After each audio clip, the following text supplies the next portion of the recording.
control from gate side, because it has multiple gate, either two gate, double gate or triple gate structure, depending on whether we are using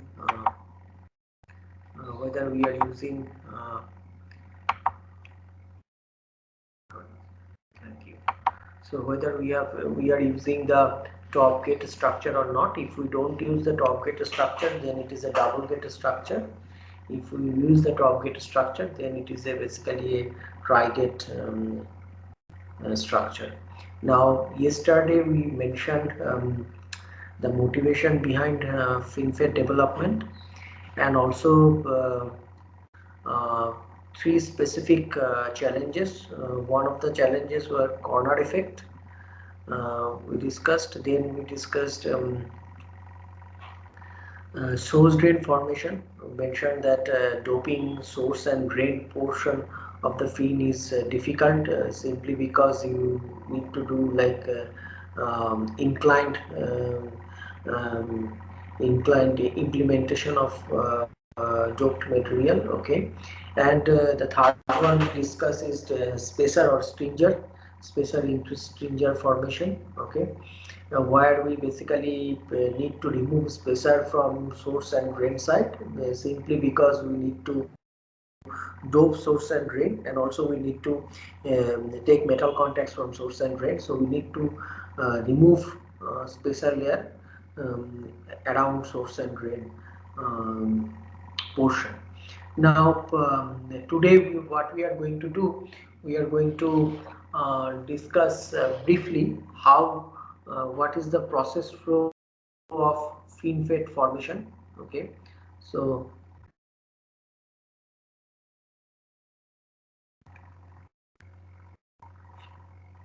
process flow of FinFET formation. Okay,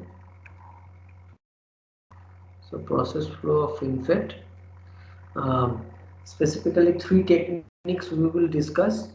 The first technique we are going to discuss is known as subtractive fin.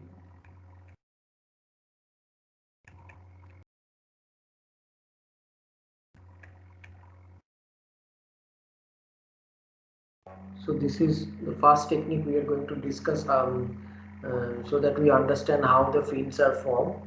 Okay, so we start with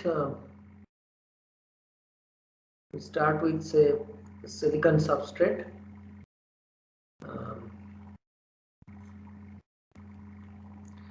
On top of silicon substrate there will be a silicon nitride capping layer.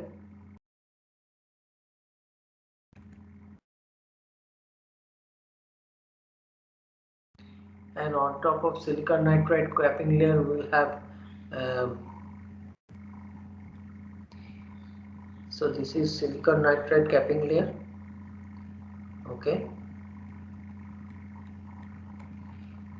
and on top of silicon nitride capping layer there will be amorphous silicon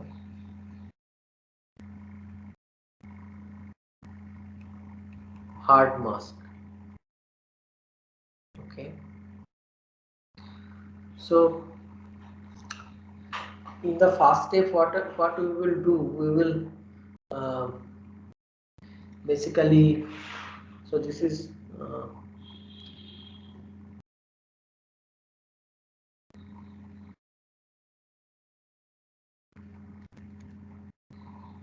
let me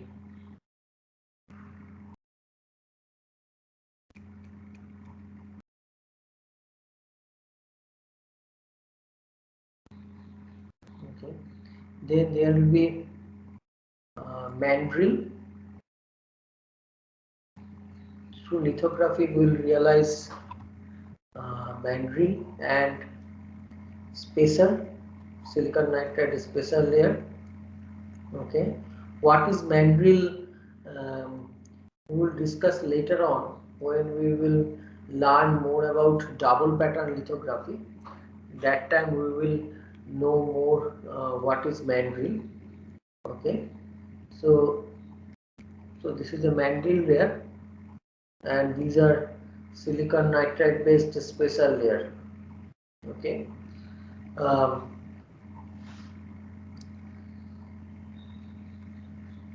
so then what we will do, we will remove this mandrel and we will have only special layer on top of this hard mask. Okay.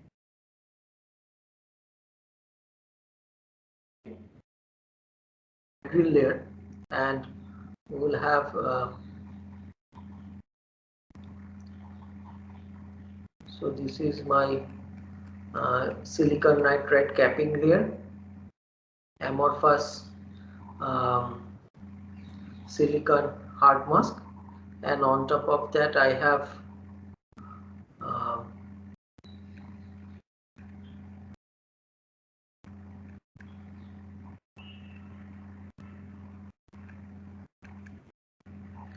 my special layer. Okay.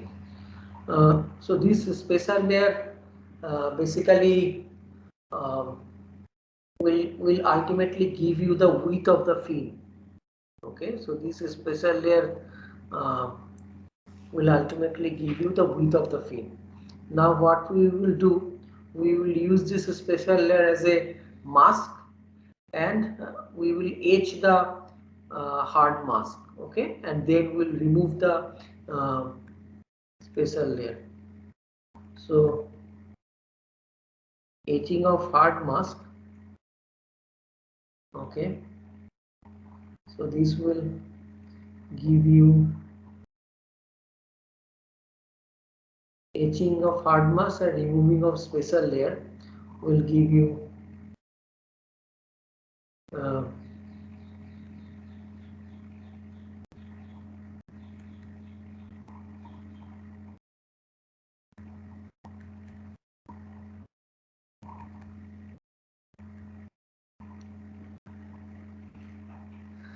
then we will etch once more, and we will etch silicon also. Okay, so we will end up with uh,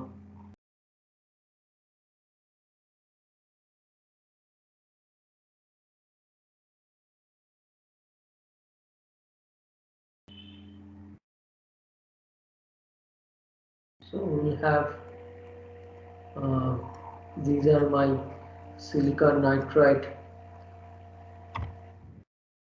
capping layer. Okay, and of course also silicon hard mask. So this is uh, another etching step where we etch the silicon using this hard mask as a masking layer. So here this particular step, this hard mask is using as masking layer. Okay, so now what we have, we remove the hard mask. Okay, so removing of hard mask.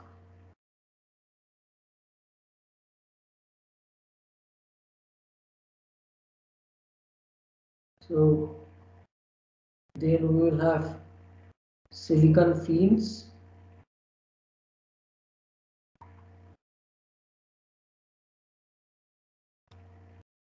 and we will have silicon nitride capping layer. Right, now here we have to decide whether um, we will realize double gate structure or triple gate structure. If we want to realize double gate structure, we need to remove this silicon nitride capping layer. Okay, if we want to realize triple gate structure, we need to remove this silicon nitride capping layer. If we want we want double gate structure, we want triple gate structure, that time we need this, we remove this, because then we will have gate on all sides, on side walls and also on the top.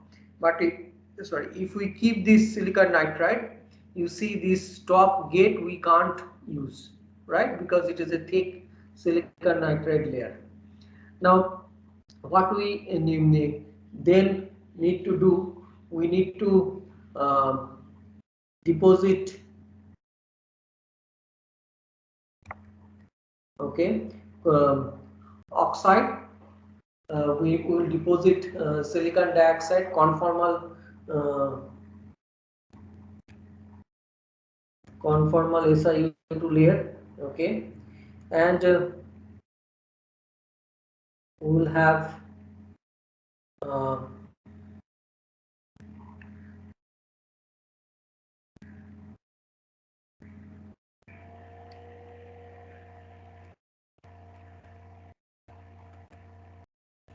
so if we assume that we are keeping this silicon nitride, that means we are interested in double gate structure. So we will have uh,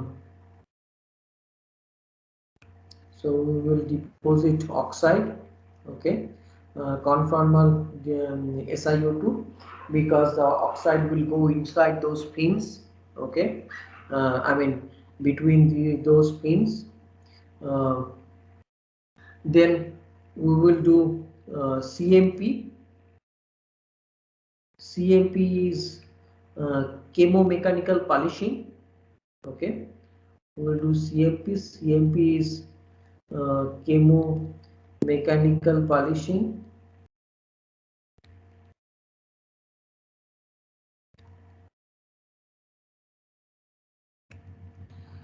That will basically uh, planarize the structure. Okay, so we will have these silicon fins. We will have silicon nitride capping layer, and uh, we will have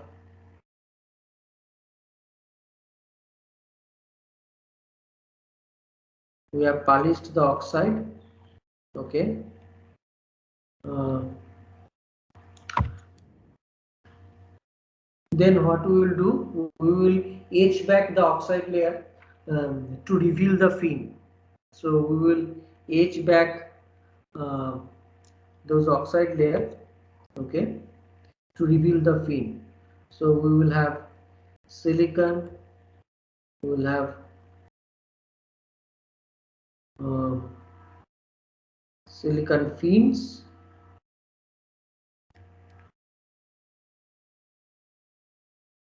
but we will edge back the oxide. Okay, so we can reveal the fin. Okay, uh, so edge back step to reveal the fins. Okay, and of course on top uh,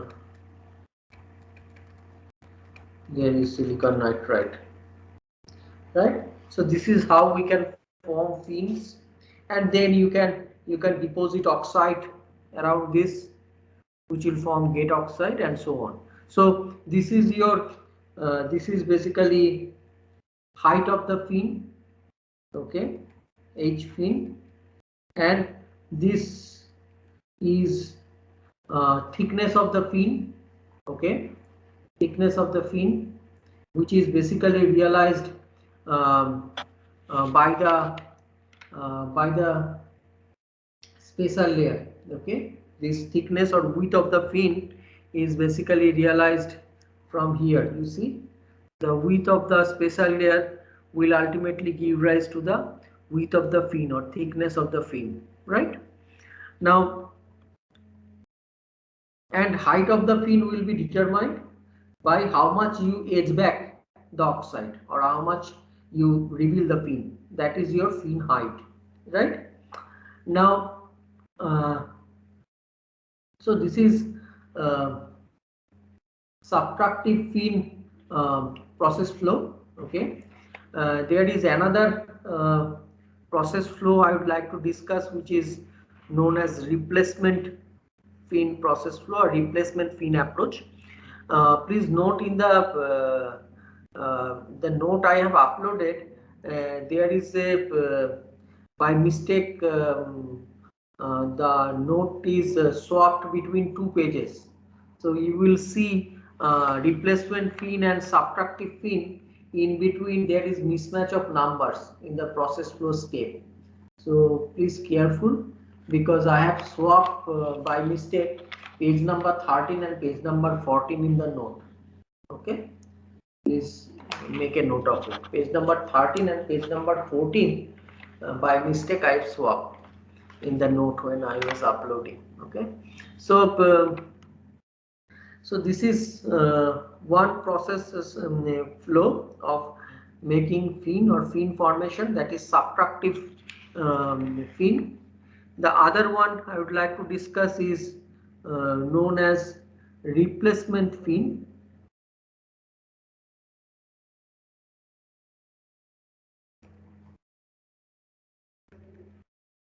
Again, this mandrel and special layer, this thing I will discuss in more detail when we will cover the lithography portion. So don't worry about it for the moment, just see or understand how the processes are carried out. Okay, so replacement fin approach is the second approach which I would like to discuss. Here also we will have silicon substrate. Okay, and on top of silicon substrate there will be silicon nitride, but this time silicon nitride is much thicker. Okay, so this is my again my hard mask, hard amorphous silicon.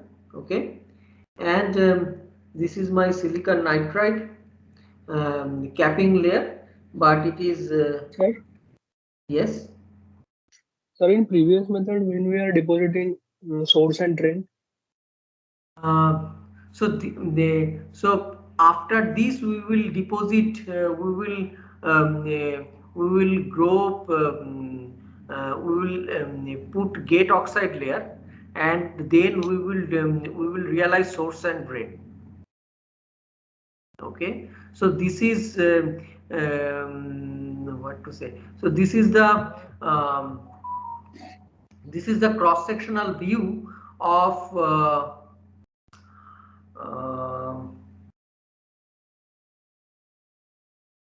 so when we are looking from uh,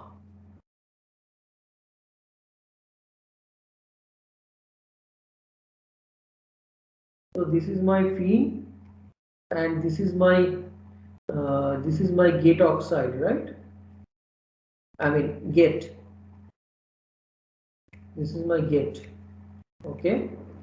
So I am here. I am looking at from this cross section. Okay.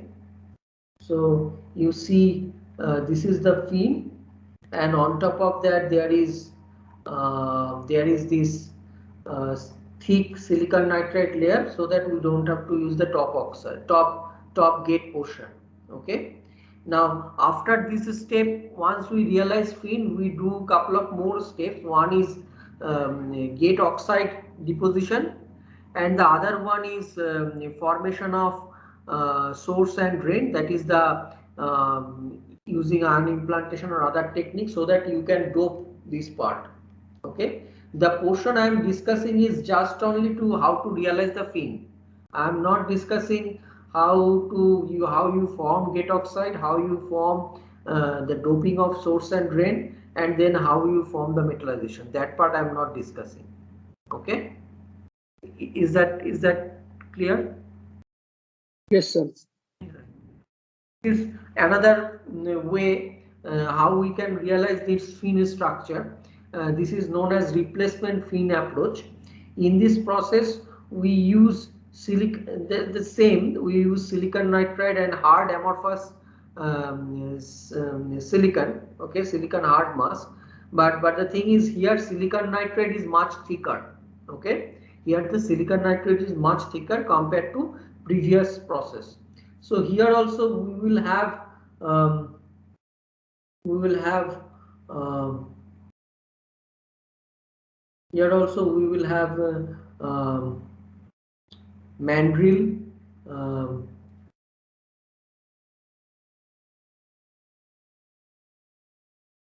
and my spacer layer. Okay, uh, so let me just draw the same way. So this is my silicon nitride. Okay, I'm just avoiding different colors because then I have to change so much time in the PPT, that is very difficult. So this is my silicon nitride, this is mandrel again. Okay, mandrel layer, and this is my spacer layer. uh, so this uh, what we do, we again remove the mandrel. Okay, and uh, use the special layer to form the hard mask. Okay, so you remove the mandrel and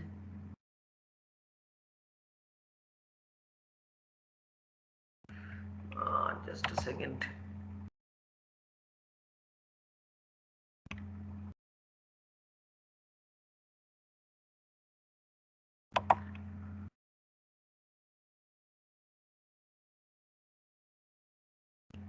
So silicon nitride,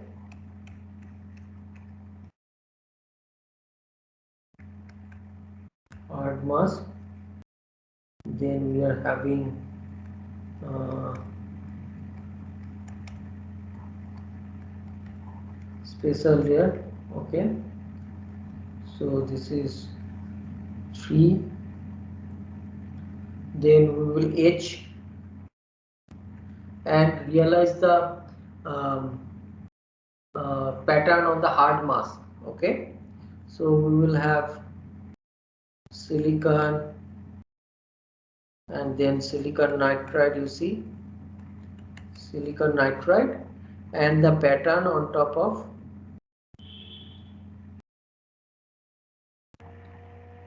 So this is hard mask. Okay, so then what we will do, we will etch silicon nitride. Okay, so we will etch silicon nitride using hard mask as a masking layer. So when we will etch the silicon nitride, we will get, this is my silicon, this is my silicon nitride. Okay, as you remember, silicon nitride is much thicker layer here in this. um, so this is my hard mask. Using hard mask uh, as a masking layer, I have etched silicon nitride. Okay, so this is my silicon nitride, and we have realized, by this way we have realized um, as if silicon nitride fin. Okay, you see. So uh, so then what we will do, we will remove the hard mask. Okay, I'm just keeping some of the steps and just writing 2-3 steps together. So removing hard mask. Okay, um, depositing SiO2 and CMP. Okay, so you remove hard mask, you deposit in the SiO2. You remember similar step we have done here also. We deposit SiO2. Okay, and we did chemomechanical polishing, so that we managed to get a much planar structure of SiO2 along with these fins, right? So that is the same thing here we are doing. The only difference is here we have like silicon fins. On the other hand, in this replacement fin approach, we are having silicon nitride fins. Okay, so now we have removed hard mask, we have deposited SiO2, conformal deposition, and then polishing, chemomechanical polishing, CMP, so that um, we will have pillars of silicon nitride. Okay, pillars of silicon nitride, and then uh, then in between there are oxide layers. So there are oxide layers here because we have deposited oxide and have realized uh, and realize polishing, so we get more planar structure. Okay, then what we have done, we have aged silicon nitride. Okay, removing of SiN, silicon nitride film. Okay, selectively. If we etch only silicon nitride, then we will end up with silicon, and on top of silicon there will be you see there will be oxide layer, because uh, we have etched silicon nitride, right? Selectively etched silicon nitride, and we have only oxide layers.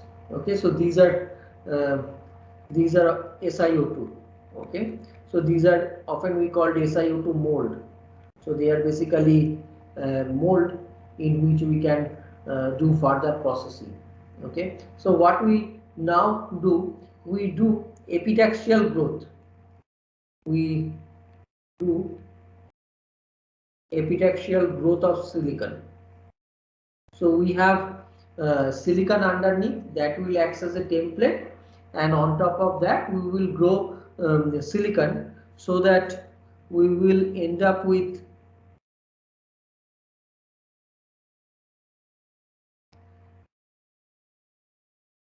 so these are oxide layer.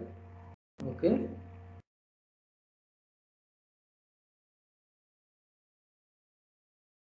oxide mold, and in between oxide uh, we managed to grow silicon. So those are basically silicon fins. Okay, so these are silicon fins now. So what we did, we epitaxially grow silicon on top of silicon in these uh, empty portions. Okay, uh, so we now have silicon fins through epitaxially grown silicon on top of this silicon template, right? Now, so this is 5, 6, this is 7.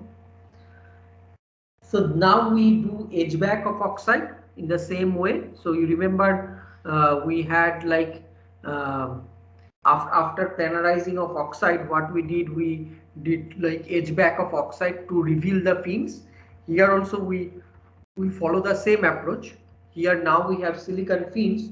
We will now edge back those oxide.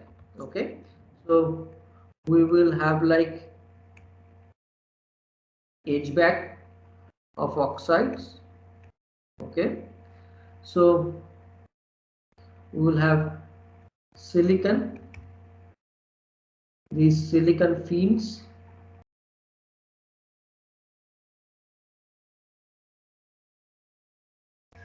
Okay, and uh, we have edge back of oxide to reveal the fins.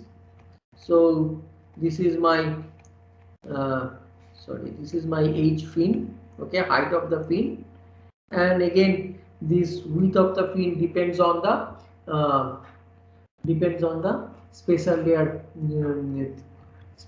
thickness, you remember. So this special layer will basically give rise to width of the fin.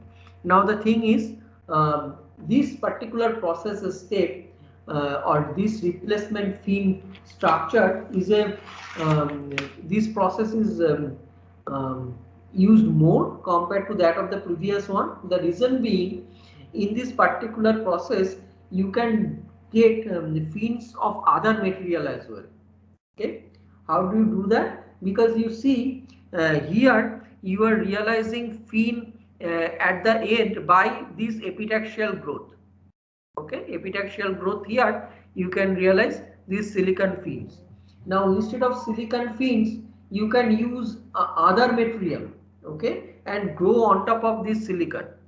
Of course, if the crystal mismatch or lattice constant is more, I mean lattice constant is, if it is very different compared to silicon, then we will have lots of defects when we will grow other material on top of this silicon template.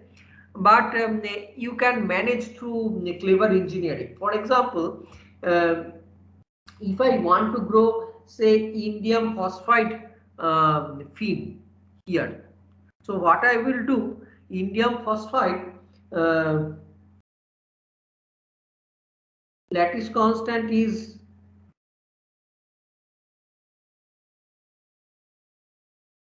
around 5.9 angstrom, okay, where silicon lattice constant is around 5.4 angstrom. So what you need to do, and germanium lattice constant is in between. So what one can do is one can this is my silicon, okay, and initially you grow germanium. So this is my silicon, you start growing, and there is, I mean, let me draw.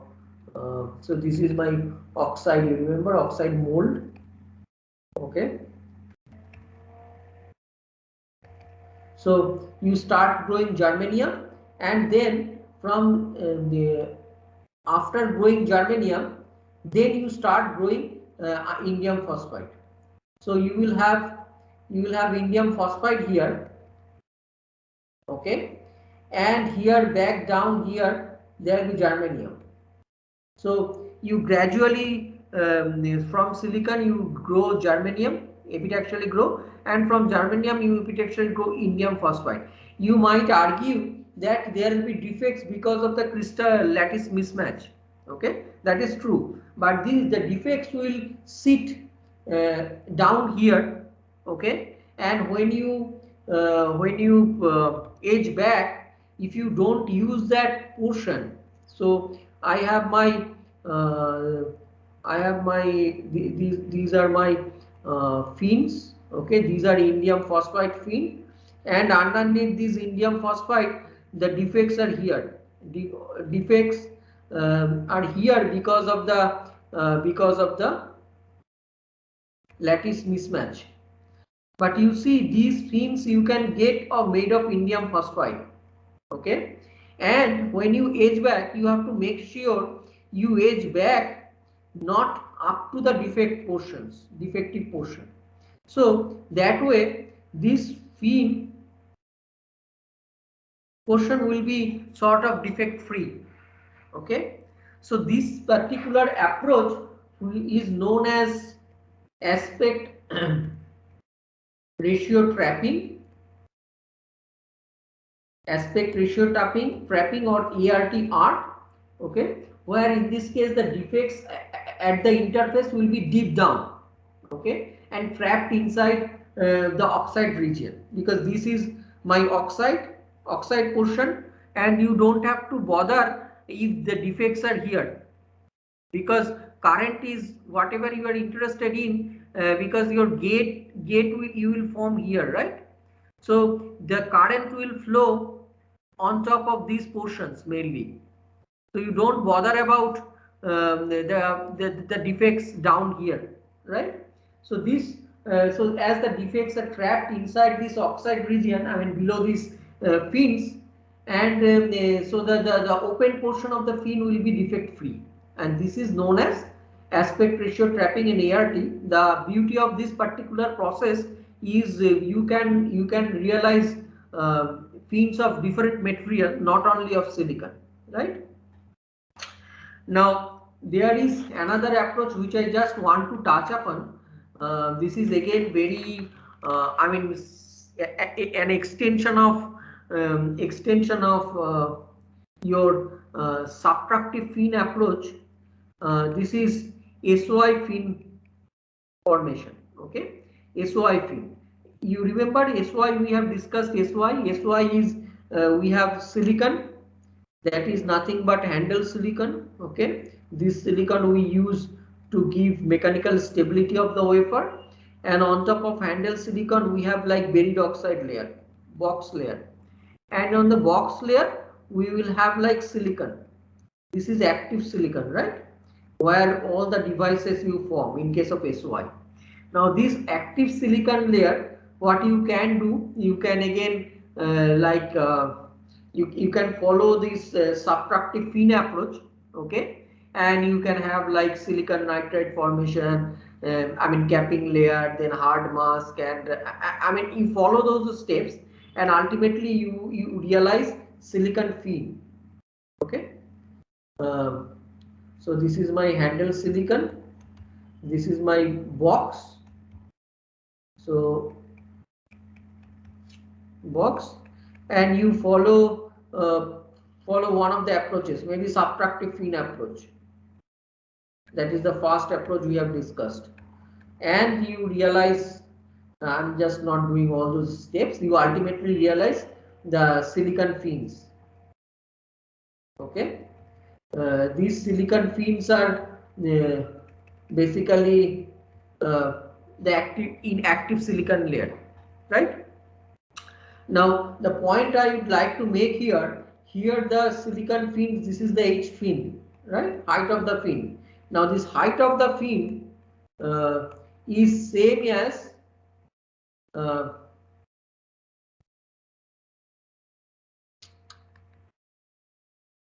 thickness of, sorry,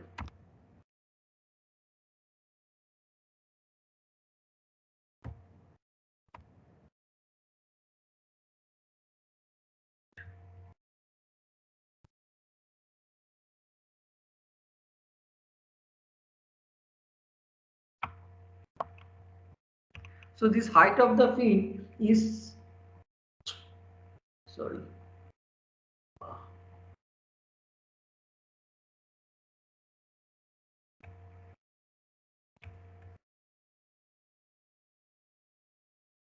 so H fin here is thickness of the active silicon layer, and this active silicon layer thickness is predefined, and it is fairly uniform over the wafer, and it is defined by the foundry. Okay, sometime few hundred nanometers, sometime even 50 nanometer, depends on like what kind of processes you are using, the foundry process and all that. Okay, but the point I would like to make here, you don't have to have like edge back and open up the fins. In you see here, you edge back and open the fin, that will define your fin height. And also in the subtractive fin as well, here you see, you remember we edge back the oxide and open up the fins, so that will define my H fin. So this etching back might have variations. Okay, might have variations in the process. I mean all over the wafer the etching might not be exactly uniform, so that will give you a variation in fin height. If you realize fins using I mean bulk silicon, okay, ordinary silicon wafer, if you realize the fin, whether it is replacement fin approach or subtractive fin approach. But in this particular case, what you do, you realize fin by etching silicon. I mean you don't have to go through subtractive fin approach, even using all the steps of subtractive fin approach. You can basically selectively etch silicon from specific places where you don't need fins, and keep silicon those places where you need fins. So this will give you fins yeah, because the thickness of the silicon is basically H fin. Okay, you don't have to follow exactly the subtractive fin approach to realize fin in this particular case, because you have this buried oxide layer as an edge stop, so you can edge all the way of silicon to realize fin and all that. Now the thing is here the fin height variation will be very less, almost negligible. Whereas if you realize fin using bulk silicon wafer, I mean ordinary silicon wafer, there is bound to be, there will be variation, right? Now, so how another point I would like to discuss is how to realize your P and LOL. How to realize POL and NOL. You remember probably when we make PMOS and NMOS, we often need to form wells, right? Either we can have like both the wells, or we can have one of the wells. Okay, depending on whether it is a twin tub technology and all that. Just I don't want to go in that direction, but ordinarily you need wells like POL, NOL and so on to realize your NMOS, PMOS, etc. Okay, right? So this is very easy when you have like planar silicon structure, planar MOSFET. But how to realize your P-well and N-well when you are having, when you are making fins? Okay. Now there are two approaches. Approach one,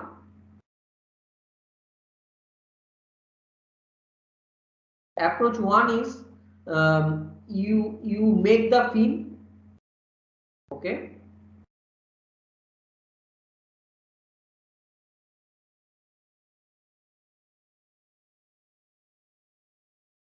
You make the fin, and basically what you do, maybe you have like this part, these two fins maybe P1 and these two fins maybe N1. So what you do, you put resist and cover this part. Okay, resist covering, and you then implant, so that you realize this as P1. Okay, and then later on you remove this, you cover this fuel the pins, and you do those pins which were covered before as N1. That is one approach you can follow. There is another approach you can do, which I find it more easier to do, is you realize POL and NOL fast. Okay, uh, so you implant POL and NOL, and then form fins. Okay, right? You realize POL and NOL, then you form fins, right? So that you can have like POL fins and NOL fins. Now, what else? Um, so how to separate, or how to isolate? You remember we discussed like when we were discussing scaling effect, we did discuss like what will be the effect of on threshold voltage when we narrow down width. Okay, you remember, and while we are discussing narrow down with narrowing with effect, so what we said, like the adjacent FET contains field effect transistor, sorry, field oxide, you remember. So now we are discussing, so this is how to reduce, how to realize POL and NOL, and now we are discussing uh,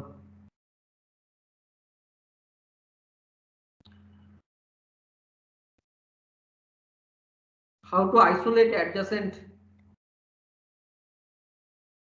devices. Okay, in case of planar technology, what we do, we use field oxide, right? So let me just uh, let me just, so say maybe I have n plus, okay, and I have gate and whatever, etc., etc. So what we do, we have like thick oxide. So here underneath the gate, the oxide is very thin. Here in between two uh, in between adjacent FET, we have like thick field oxide. Okay, so these are field oxide. This is like conventional planar structure, thick field oxide. Although field oxide has different issues, like it can give rise to Bart's beak effect and all that, but this field oxide, what it does, it will it might be a problem when we are like narrowing with, you remember we discussed, so I don't want to go into that direction again.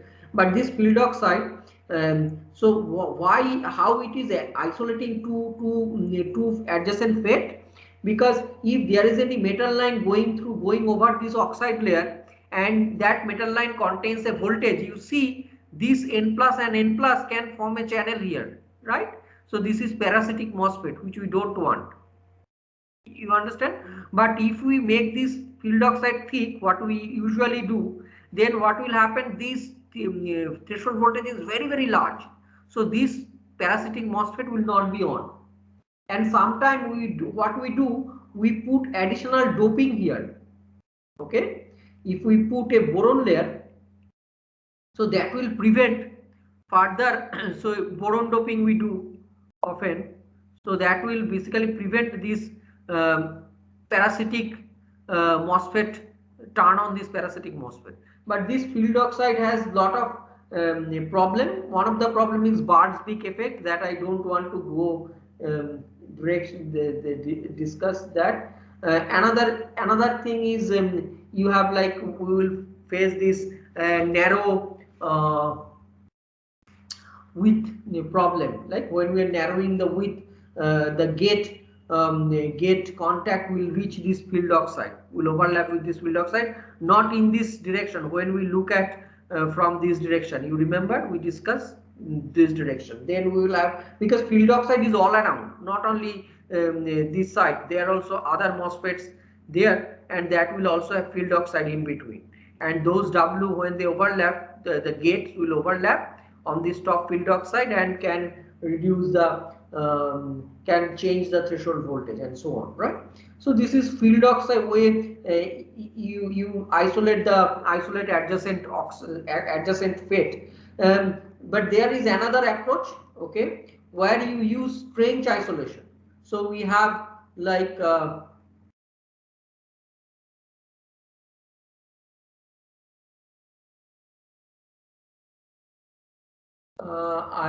I'm tempted to discuss this, but there is no reason to discuss this in a sense, because these are planar technology. This is nothing to do with FinFET.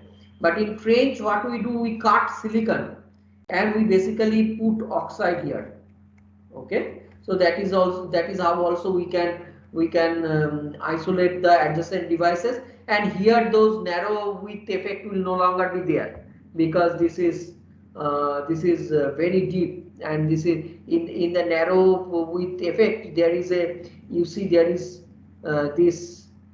this narrowing of field oxide, which gives rise to problem. Anyway, so this is French isolation, this is field oxide. Okay, in FinFET, we don't have to bother to develop this. Okay, we don't have to bother to develop this. In fact, the FinFET are already isolated. Okay, how they are already isolated? You see, I have my silicon substrate. Okay, and we have these fins. We have these tall fins, and we have these oxides, which, you remember, we edge back. So you see these adjacent fins, they are already isolated. Okay, because these fins are forming a FET, right? So this is one fin, this is another fin, and so on. So these are fins. Okay, and then there will be gate here. You remember? So there will be gate here and so on. So these fins, they are already isolated through this oxide layer. Okay, so you see, we don't have to go for additional French isolation and field oxide isolation to avoid crosstalk between these two FinFET. Okay, um, so I think it's 12:55 already. We'll stop here today. Do you have any question? Do you have any doubt? So what I want from you, so are you going through things which I am uploading uh, in your class note and other places? Please go through things. For example, what I want from you, if you can, I will I will create an assignment section. But what I want from you, like, you go through the papers I have uploaded on papers I have uploaded. Uh, what did I upload? Yeah. So class material, class notes, In class notes, I have uploaded in the IC roadmap. I have uploaded some of the papers. For example, Dennard's papers. Okay, so you go through Dennard paper and also go through the Moore's paper. Okay, you go through Dennard's paper and you go through Moore's paper. But from the Dennard's paper, you write a critical review of 1 page. Okay, so you go through Dennard's paper so that if you go through carefully and also try to write it, then you will need to go through all the stuff I have already discussed and that, and write one page critical review on merits and demerits of the paper. Okay, so this paper is written long ago, so you are seeing it maybe after 40 years. So when it is written, it was written. So what you have to do is, so you know much more now compared to what Dennard knew that time when he was writing and forecasting this about this technological breakthrough and all that, right? So Dennard wrote this paper basically following Moore's postulate. Okay, so you see this paper, you read through this paper, you are try to understand it. You can go through many more papers if you want, but what I want from you, you write a critical review, okay, about this paper. There should be a section mentioning the merits and mentioning the demerits. You can put bulleted points if you want, you can put equations if you want to make me understand, but don't go beyond 2 page. Between 1 to 2 page you write. Okay, you need to submit by next Tuesday. So remind me Monday. I will on Monday I will create this thing. I will create an assignment folder so you can submit over there. Is that okay? You have any doubt? Whatever what I just now said. Uh, I am doing this because otherwise you will not read through these things. So you read Moore's paper, you read Dennard's paper, but write merits and demerits on Dennard's paper, a critical review kind of. You can go through many other stuff from the net if you want, but you need to submit on Tuesday, next Tuesday, before starting the class. Remind me on Monday so that I can create an assignment section where you need to submit. Is that okay? So Right. do we have to write review on Moore's paper also? No. Only Dennard's paper. Only Dennard's paper. Okay. See what he has done. I mean, critical review means whatever he has um, discussed, whatever his thought was that time, like how the industry or technology will progress, and whether there is any deviation or not. This thing you need to say after going through that paper, based on what we have learned so far, because you have like 40 years advantage compared to him. Okay, so please do that, right? Okay, thank you very much. So we'll meet again Monday. I'll finish the FinFET part and then we will discuss other advanced devices, right? Okay.